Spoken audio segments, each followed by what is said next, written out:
첫 번째는 그 친구들을 많이 만드는 게 중요하고요. 왜냐하면 나 하나의 목소리보다는 여럿의 목소리가 훨씬 더 큰 힘을 가지기 때문에. 두 번째는 어쨌든 열심히 준비하는 게 제일 중요하다고 생각이 되는데요. 어떤 회의를 가든지 간에 가기 전에 좀 철저하게 준비하는 습관. 세 번째는 좀 용감해지라고 말씀드리고 싶어요. 국제회의장에서 사실 주눅이 드는 건 대부분의 외교관들이 그렇거든요. 그러니까 좀 담대하게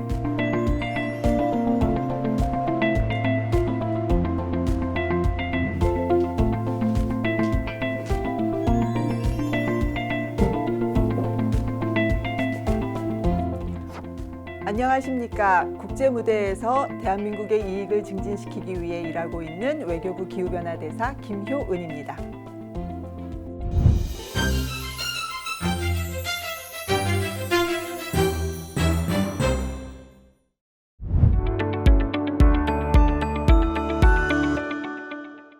(1993년 5월 달이었습니다. 저는 그때까지 뉴욕은 가본 적이 없었고요. 더군다나 유엔 회의는 처음이었어요. 유엔 회의를 가보니까 우선 첫 번째는 유엔 회의장이 엄청나게 넓고, 두 번째는 회원국들 그 외교관들이 다 너무 똑똑한 거예요. 다들 너무 말도 잘하고, 그 다음에 세 번째는 그룹들이 굉장히 많은 거예요. 그러니까 같은 의견을 가지는 나라들끼리 그룹을 만들어서 한 명으로 싸우는 게 아니라 그룹으로 싸운다고 해야 되나요? 그런 어려움을 극복하고 우리가 우리의 목소리를 내려면 정말 우리의 원칙과 논리에 기반해서 우리를 지지해주는 그런 친구들을 유엔 무대에서 굉장히 많이 만들어야겠다.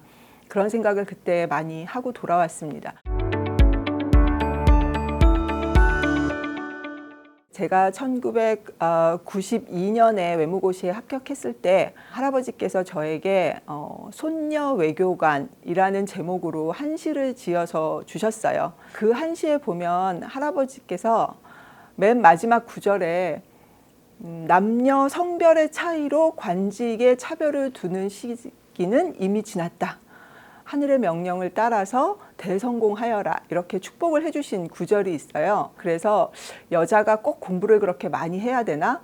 여자가 꼭 직장을 가져야 하나? 여자가 사회생활을 해야 하나? 이런 것에 대해서 좀 저희 세대와는 다른 생각을 가지신 분이셨는데도 막상 제가 그렇게 시험에 합격을 하니까 너무너무 기뻐하시고, 그 다음에 제게는 그 시를 통해서 관직에 성별로 차이를 두는 시대는 지났다, 이렇게 할아버지께서 선언을 해주신 거예요. 제가 외교부 의전실에서 근무하게 된 이제 첫 번째 여자 외교관이었고요.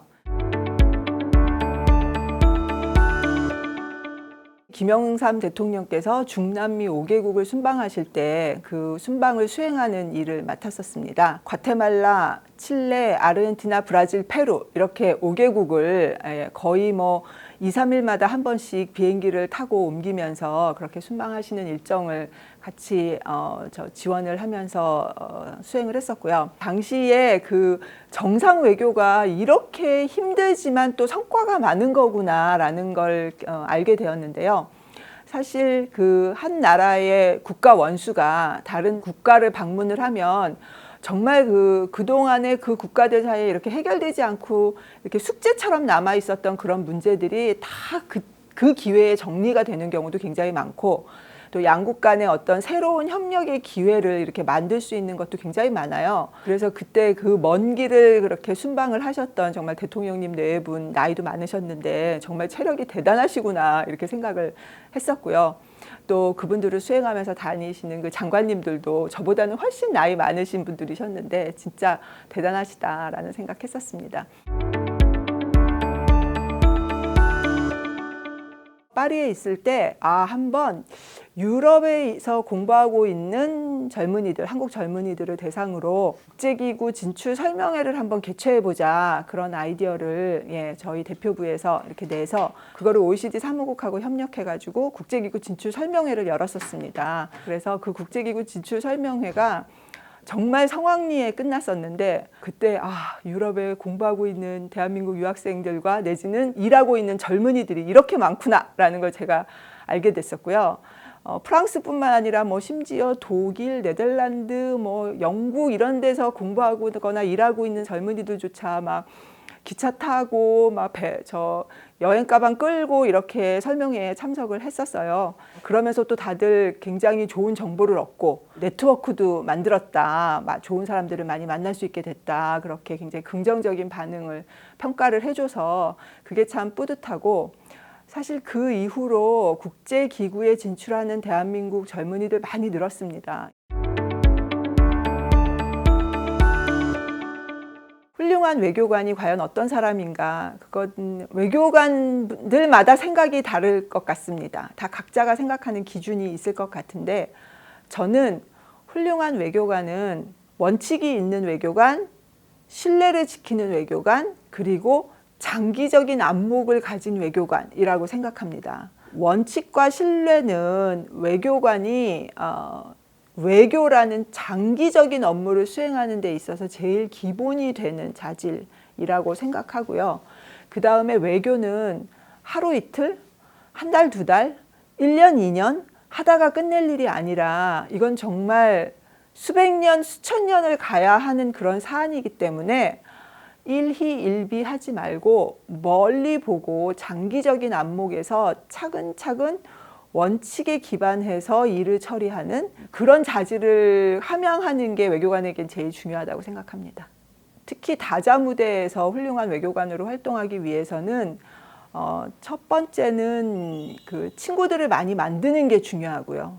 왜냐하면 나 하나의 목소리보다는 여럿의 목소리가 훨씬 더 큰 힘을 가지기 때문에 친화력을 가지고 내 친구들을 많이 만들어서 나를 지원하고 도와줄 수 있는 그런 나라들, 그런 외교관들을 많이 만드는 게 중요합니다.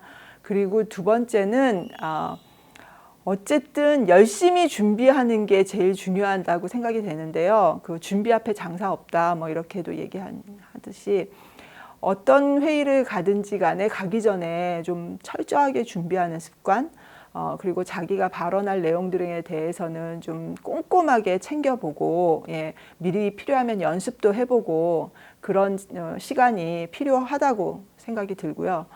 세 번째는 좀 용감해지라고 말씀드리고 싶어요. 국제회의장에서 사실 주눅이 드는 건 대부분의 외교관들이 그렇거든요. 그러니까 좀 담대하게 용감하게 말을 할 수 있는 그런 그 대담함을 좀 갖추라고 후배들에게 이야기하는데, 그렇게 대담해질 수 있는 한 가지 방법으로 저는 먼저 발언을 하라고 권하곤 합니다. 예를 들어서 30명의 외교관이 모여서 회의를 한다고 했을 때 내가 앞에 발언하지 않으면 나중에는 사실 할 얘기가 별로 없어지거든요. 내 앞에서 발언한 외교관들이 다 얘기를 했기 때문에. 그러니까 용감하게 먼저 팻말을 올리고 발언권 신청을 해라. 그리고 앞에 발언을 하면 그 다음부터는 편안한 마음으로 다른 외교관들이 하는 이야기를 들을 수 있다. 그렇게 조언을 하곤 합니다. 저는 2021년 8월부터 기후변화 대사 업무를 시작했습니다. 기후변화는 모든 분들이 잘 아시는 것처럼 국제사회의 큰 과제 중에 하나고, 정말 인류가 공동으로 대응해야 하는, 그러니까 어느 한 나라의 힘으로 해결할 수 없어서 모든 국가들이 협력을 해야 하는 사안입니다.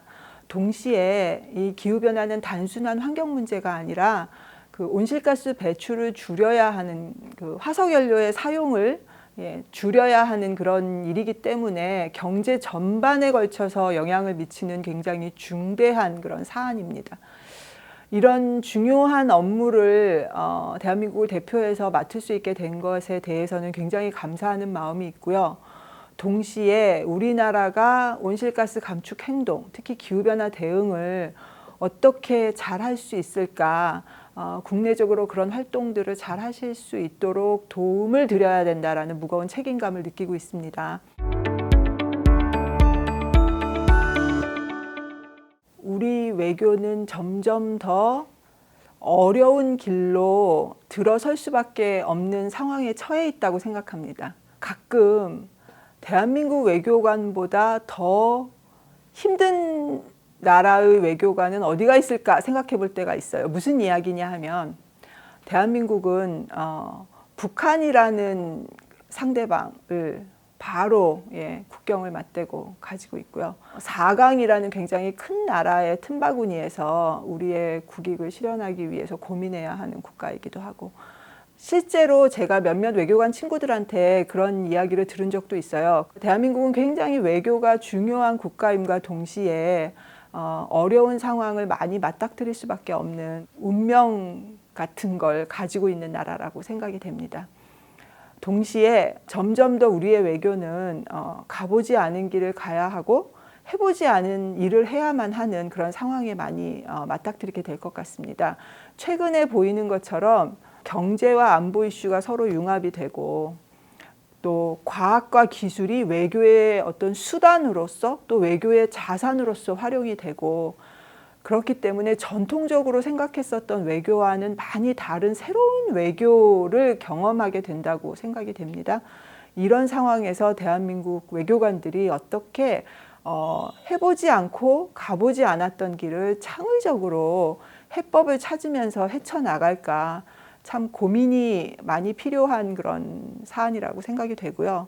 동시에 우리 외교부 직원들의 개개인의 역량을 높이고, 또 특히 서로 칸막이에 상관하지 않고 서로 협력하고, 그 긴밀하고 신속하게 소통을 하고 아이디어를 모으고 보다 더 유연하고 신속하게 대응하고, 이런 분야들을 굉장히 강화해야 하는 것 아닌가 이렇게 생각하고 있습니다.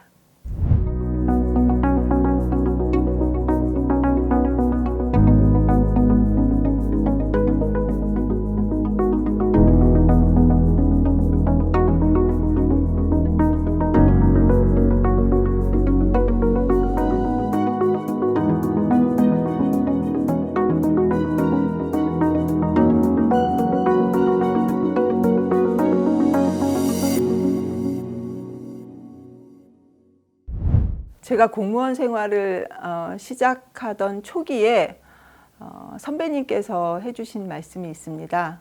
공직자는 항상 3가지를 염두에 두는 게 좋겠다. 첫 번째는 법과 규정, 두 번째는 건전한 상식, 세 번째는 실무자의 양심.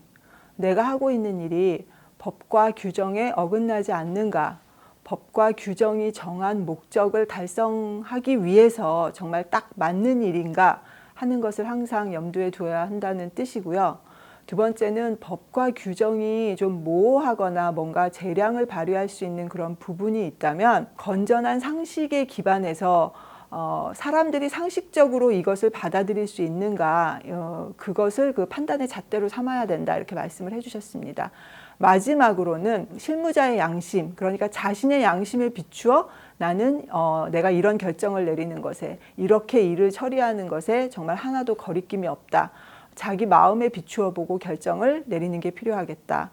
그래서 법과 규정, 건전한 상식, 실무자의 양심, 이 3가지의 기반을 두고 공무원의 일을 한다면 훌륭하게 공직을 수행할 수 있지 않을까, 이렇게 말씀을 해주신 선배님이 계셔서 지금도 그 말씀을 항상 기억하면서 거기에 맞춰서 일을 하려고 노력하고 있습니다.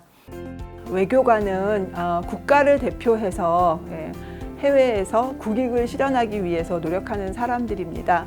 그런데 그런 외교관들에게 가장 큰 자산이자 힘이 되는 무기가 무엇일까요? 저는 국민들의 한마음이 된 성원이라고 생각합니다. 국민들께서 외교관들의 활동에, 대한민국 외교부에 많은 성원을 보내주시면 그게 곧 우리 외교가 강해지고 우리의 활동이 더 활발해지고 우리 국가의 위상이 높아지는 데에 직접적으로 기여하는 일이다. 이렇게 생각하시고 계속 지원해 주시면 감사하겠습니다.